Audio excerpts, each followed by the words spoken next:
5 minutes ago, a headline sent royal watchers into a fresh wave of speculation. William and Catherine have reportedly broken their silence as new attention turns to King Charles and his health. And almost immediately, one question began dominating the conversation. What exactly has changed? The wording alone is enough to make people stop. The future king and queen are being placed at the center of a story involving the current monarch, King Charles.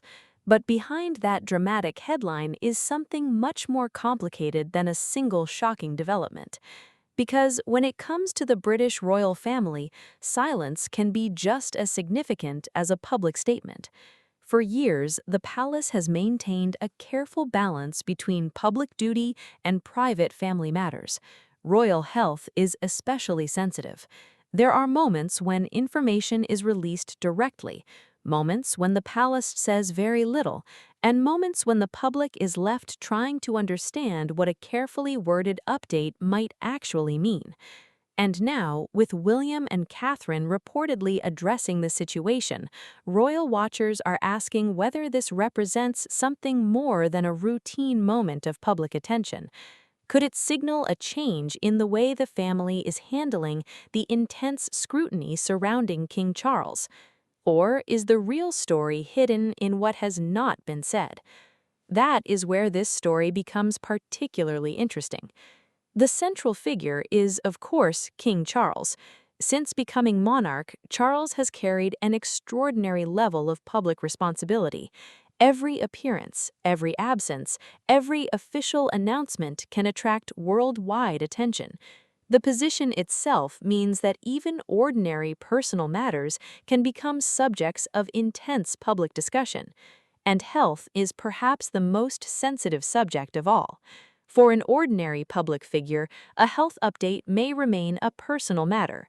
For a reigning monarch, however, the situation can become intertwined with questions about official duties, public engagements, constitutional responsibilities, and the future of the institution itself. That does not mean every health-related headline signals a constitutional crisis. Far from it. But it explains why even a limited development involving the king's health can generate enormous interest. And that brings us back to William and Catherine. Their position within the monarchy is fundamentally different from that of other members of the royal family. William is first in line to the throne. Catherine, as the Princess of Wales, occupies one of the most prominent positions in the modern monarchy. Together, they represent the next generation of royal leadership. So when their names become connected to a story involving the king's health, people naturally begin looking beyond the immediate headline. They start asking what this means for the family. They ask whether William is being drawn into a greater role. They ask whether Catherine's involvement reflects the family's need for stability. And perhaps most importantly, they ask whether something has happened behind the scenes that the public has not yet been told about. But that was only the beginning. The phrase "break silence" carries enormous emotional weight in royal reporting.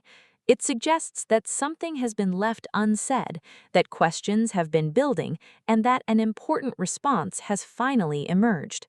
Yet it is crucial to separate the dramatic language surrounding the story from confirmed information. The specific source material provided for this story does not identify a diagnosis, a medical emergency, a hospitalization, or any particular change in King Charles's condition.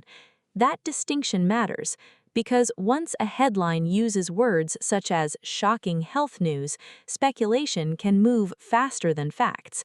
A single phrase can lead to hundreds of theories. A photograph can be analyzed. A public appearance can be examined frame by frame.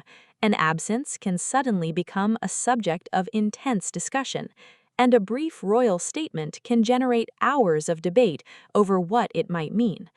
This is one of the peculiar realities of royal life. The family lives under constant observation, but they do not necessarily explain every private detail. That gap between public interest and private information creates an environment where speculation can flourish. And when William and Catherine enter the conversation, the stakes become even higher. William has spent years preparing for the role that awaits him. He is not simply another member of the family. He is the heir to the throne.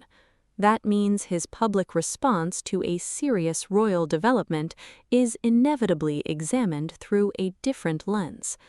If Charles faces a period of difficulty, attention naturally turns toward William. Not necessarily because William is replacing his father, and not because every health story changes the succession. Rather, it is because the monarchy is structured around continuity. The public wants to know that the institution remains stable. The public wants reassurance that responsibilities can continue. And the presence of William and Catherine provides a powerful visual representation of that continuity. This is where Catherine's role becomes especially significant. For years, Catherine has become one of the most recognizable members of the royal family. Her public presence has often been associated with the future of the monarchy, particularly alongside William. When the two appear together, royal watchers frequently interpret their presence not only as a family appearance, but as a representation of the institution's next chapter. That is why reports involving both William and Catherine can create such a strong reaction. Their involvement inevitably raises another question. Is the family simply responding to public concern, or are they preparing the public for a more significant period ahead? At this stage, the information provided does not establish such a conclusion, but the question itself explains why the story has attracted so much attention. And this is where the story takes an unexpected turn. The most important part may not be what William and Catherine reportedly said. It may be what their reported response tells us about the environment surrounding the royal family. The monarchy has always relied heavily on carefully managed communication. Too little information can create speculation. Too much information can expose private matters that the family may want to keep away from public scrutiny. The challenge is finding the middle ground. That challenge becomes even more difficult when the subject is the king's health.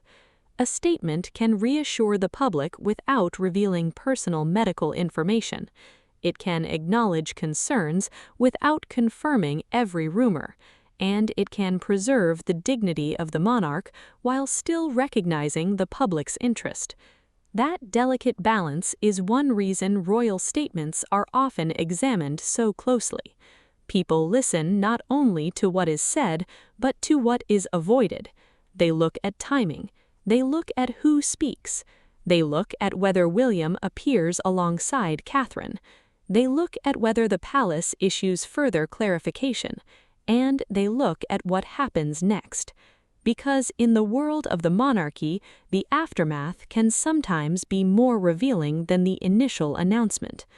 Behind the scenes, however, another development is already central to the wider question: succession. The British monarchy is built around a clearly established line of succession. King Charles is the reigning monarch, William is the heir apparent. And that basic structure does not suddenly disappear because of a health-related headline. But public attention can change dramatically when questions about the monarch's well-being arise. People begin thinking about the future. They begin wondering how responsibilities would be handled if the king were temporarily unable to carry out certain duties. They begin thinking about William's readiness, and they begin considering Catherine's role alongside him. These are not necessarily signs that a transition is imminent. They are natural questions produced by the structure of the institution itself. The distinction is important because dramatic royal headlines can sometimes make every development appear more final than it actually is. The reality is often much more measured. A health concern does not automatically mean abdication. An absence does not automatically mean a crisis. A statement from William and Catherine does not automatically mean a change in the succession, and yet the public fascination remains. Why? Because King Charles represents the present, William represents the future, and Catherine represents a key part of the generation expected to carry the monarchy forward. Put those three elements together, and even a limited development can become enormously significant in the public imagination. What happened next changed everything about the way many people were looking at the story. Instead of simply asking, "What is happening with Charles?" royal watchers began asking, "What happens to the monarchy if the situation develops?" That is a much larger question. It moves the discussion away from one person's health and toward the resilience of an entire institution. And that is where the emotional side of the story comes into focus. Behind the titles are family relationships. Charles is William's father. William is Catherine's husband. And whatever responsibilities come with royal positions, personal concern and public duty exist alongside each other. The public may see ceremonies, official engagements, and carefully prepared statements, but the family itself must navigate circumstances that are intensely personal. That creates a difficult situation for William. As the king's son, he has a natural family role. As heir to the throne, he also has an institutional role. Those two responsibilities can overlap, but they are not identical. And that is why every public response from William can receive extraordinary scrutiny. People want to understand the son, but they are also watching the future king. Catherine faces a similar balancing act. Her role beside William has become increasingly important to the modern image of the monarchy, but she too must navigate the boundary between public responsibility and family privacy. When the subject is health, that boundary becomes especially sensitive. This is why the reported "break in silence" has become such a powerful phrase. It creates the impression of a moment when the private concerns surrounding the family have moved into the public sphere. But without additional confirmed details, the precise meaning of that development remains open to interpretation. And that uncertainty is precisely what keeps people watching. There is another important element that cannot be ignored: public trust. For a modern monarchy, communication is not simply about delivering information. It is also about maintaining confidence. The public expects transparency on matters that affect the king's ability to perform his duties. At the same time, there is an obvious expectation that members of the royal family retain some degree of personal privacy. Those expectations can conflict. If the palace says too little, speculation can grow. If it says too much, critics may argue that private matters are being exposed. The royal family therefore operates within an unusually narrow communication corridor. Every sentence matters. Every announcement matters, and sometimes even the decision not to comment becomes part of the story. That is why royal watchers pay such close attention to William and Catherine. Their public presence can provide a sense of continuity without necessarily revealing private details. And if the reported response surrounding Charles's health is intended to reassure, its importance may lie less in the details and more in the message of stability. The monarchy is larger than one individual, but the individual at its center still matters enormously. King Charles has spent decades preparing for the role of monarch. His accession represented the beginning of a new era following the extraordinarily long reign of Queen Elizabeth II. That transition already carried enormous expectations. The public watched to see what kind of king Charles would become. They watched his approach to public duties. They watched the evolution of the institution. And they watched William and Catherine increasingly emerge as the faces of the monarchy's future. Now, any major attention surrounding Charles's health naturally brings those two generations into the same conversation, the present and the future, the reigning king and the future king, the father and the son. And that is why this story feels bigger than a single health headline. But there is a danger in allowing the drama of the headline to become the story itself. Without confirmed medical information, it would be wrong to fill the gaps with invented diagnoses or assume the worst. The available source information does not establish those details. What it does establish is the central question surrounding the reported development. Why have William and Catherine become so closely associated with the conversation about Charles's health, and what does their response mean for the monarchy's public image? That question is powerful enough without inventing answers. And perhaps the most revealing clue will come from what happens after the initial wave of attention. Will the royal family maintain the same public schedule? Will further statements appear? Will William take on additional visible responsibilities? Will Catherine's public role become more prominent? Or will the story simply settle once the immediate speculation fades? Those are the questions royal watchers will be watching. Because the monarchy rarely changes overnight, its evolution tends to happen gradually. One appearance, one announcement, one responsibility, one generation moving closer to the next.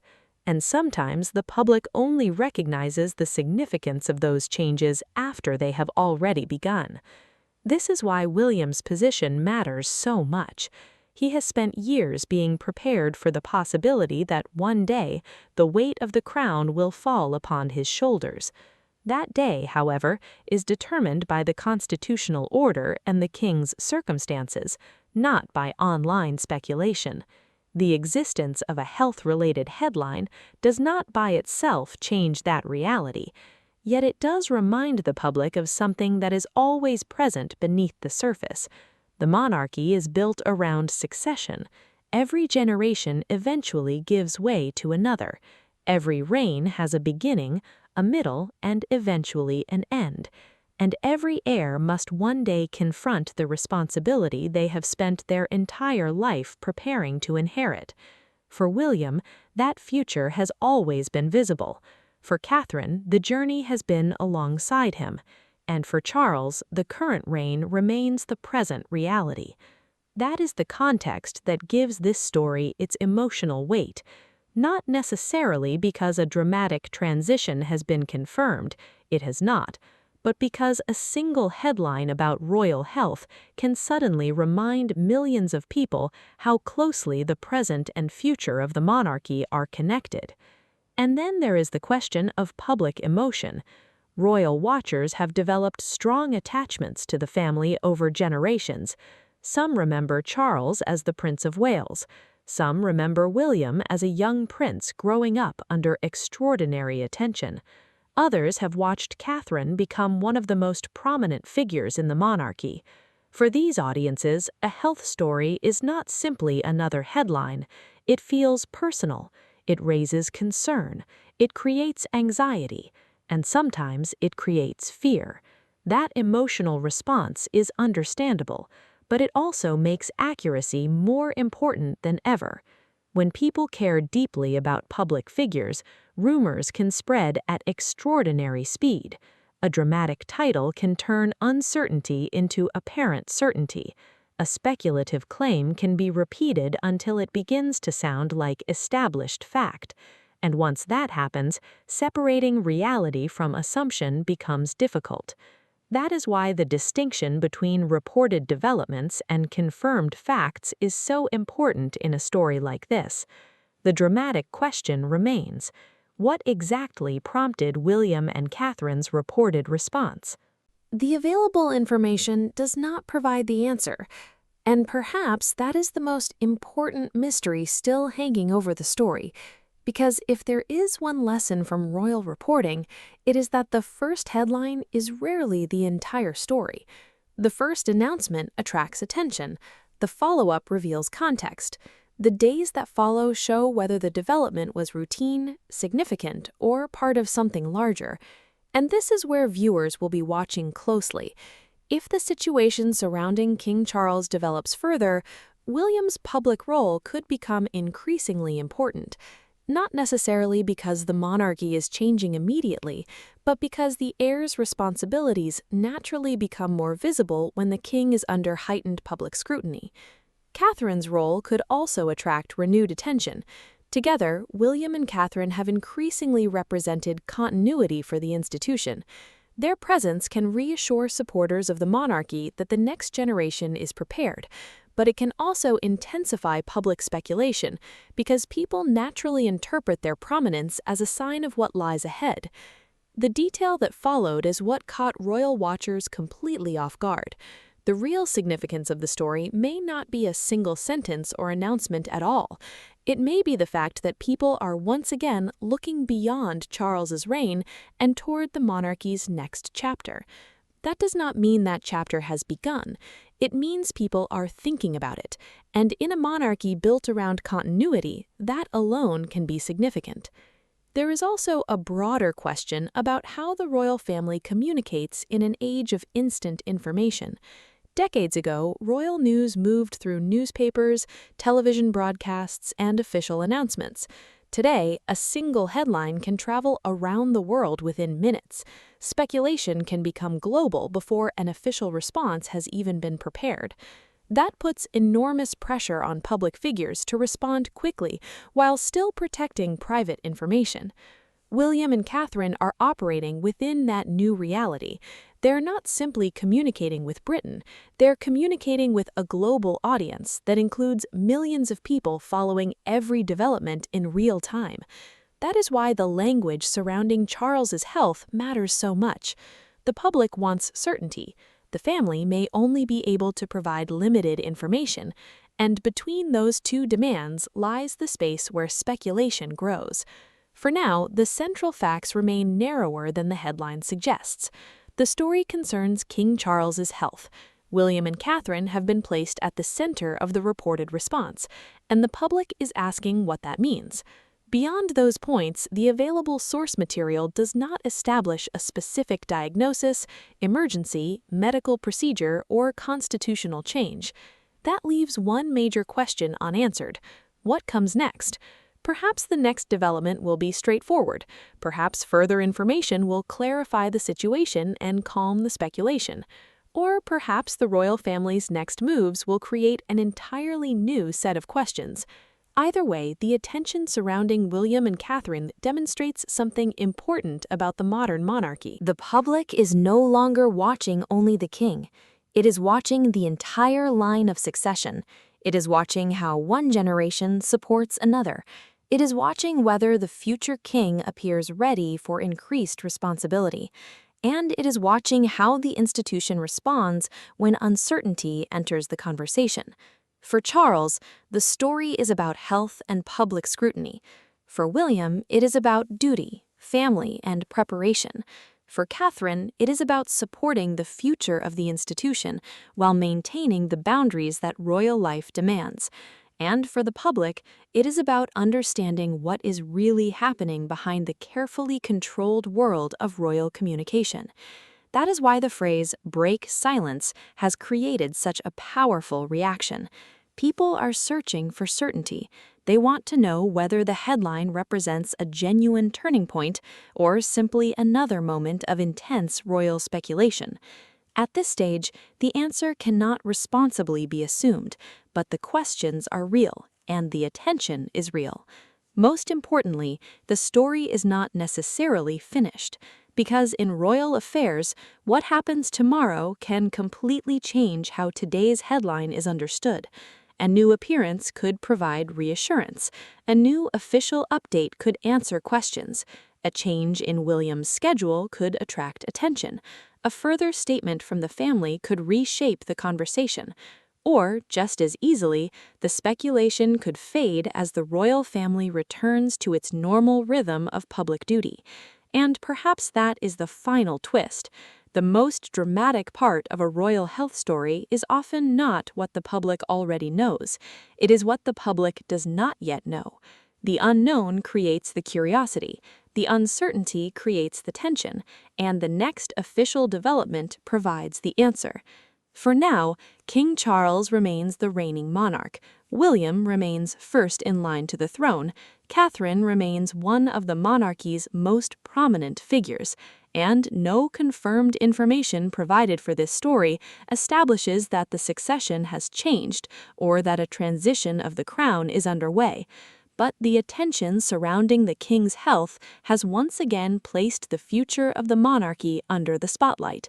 And that may be the most important takeaway of all, because when William and Catherine are drawn into a story about Charles, the public is not simply looking at three members of one famous family. It is looking at 3 generations of royal responsibility converging in a single moment. The king represents the present, the heir represents the future, and the Princess of Wales stands beside him as the monarchy prepares for whatever comes next. So the question now is not simply what was said, it is what happens after the silence has been broken. Will the next development bring reassurance? Will it reveal something more significant? Or will this moment eventually be remembered as another example of how quickly royal speculation can grow when information is limited? That answer belongs to the days ahead, and until further confirmed information emerges, one thing is certain: the world will be watching every move William, Catherine, and King Charles make. Because when the health of a monarch becomes the subject of global attention, even the smallest development can suddenly become a story about the future of the crown itself.